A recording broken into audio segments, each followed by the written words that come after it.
I imported 5 popular player profiles and tested them in Mythic Plus. My goal was to see how each one handled important mobs and interrupts. In this video, I want to talk about what I found and show you what they look like so you can see if there's one you like without having to run 5 hours of tests. I also made sure to run my test during Explosives Week because nameplates play a pretty big role in spotting explosives before they detonate. To select the most popular ones, I went to the player profile page on wago.io, and then I sorted the results by the number of stars. If you're new to Plater or you need help importing the profiles, I'll leave a link to my detailed Plater guide in the description. So let's start out with the Sweetplates profile. Sweetplates adds a lot of useful information to your nameplates.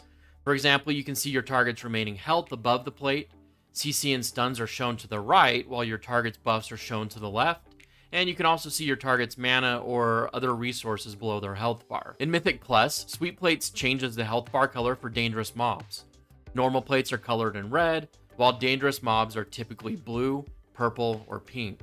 Unfortunately, there is no clear explanation on the Wago page for what the different colors mean. When it comes to interrupts, Sweetplates will make the cast bar flash and shake to catch your attention. For explosives, Sweetplates adds a rotating white line around the nameplate, but it leaves the color as the default red. The Aenea plater profile is the next one I tested. This one shows the mob name and health inside the nameplate. It also shows the CC to the right of the plate, but it leaves buffs and debuffs in the default position above the plate. When it comes to important dungeon mobs, Aenea uses a standard coloring system as a guide. Mobs that need to be interrupted are shown in light blue. Mobs that need to be CC'd or have a lot of HP are shown in dark blue. High priority mobs are colored with pink, while unique mobs are shown in purple. Explosives show up with a yellow health bar, which is nice because it helps them stand out.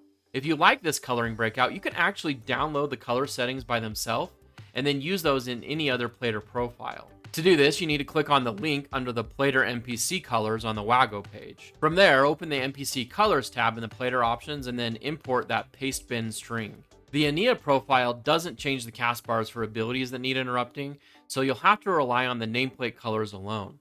The third one I tested was the M Plus Users 9.1 profile. If you want to use this profile in English, you need to change the number format to Western underneath the Advanced tab in Plater's settings.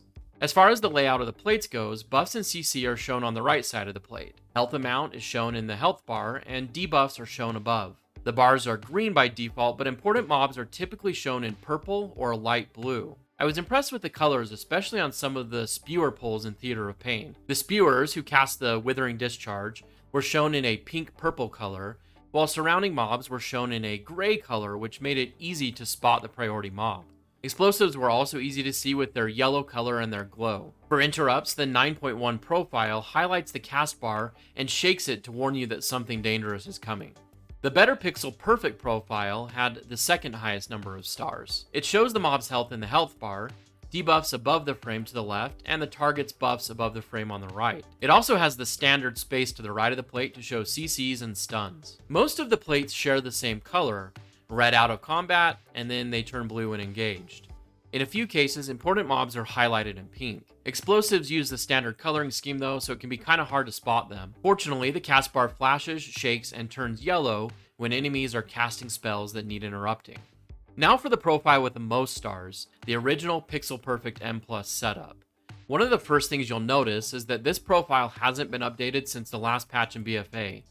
This means that the NPC colors have not been updated for Shadowlands yet. If you like the look of the plates and the other features though, you can use colors from another profile like I showed you with the Aenea plates a moment ago. If you don't use custom colors, you'll get something similar to the last profile, where enemies are red out of combat and blue while fighting. The Pixel Perfect plates show enemy buffs and debuffs above the plate, and the health percent below. Despite not receiving an update since BFA, the profile contains several scripts and mods that are updated so interrupts will flash and make the cast bar shake. Now that you have a quick idea of how each one works, you might be wondering which one to use. Personally, I liked the M Plus Users 9.1 profile because it did a good job of highlighting dangerous spells and had a really well thought out color scheme for enemies. Spotting important mobs and explosives felt a lot easier than with any of the other profiles. The only negative I found was that my personal cast bar disappeared when I enabled the profile. Fortunately, installing the Quartz add-on fixed it. If seeing all these profiles was helpful, slam the like button and check out this video next.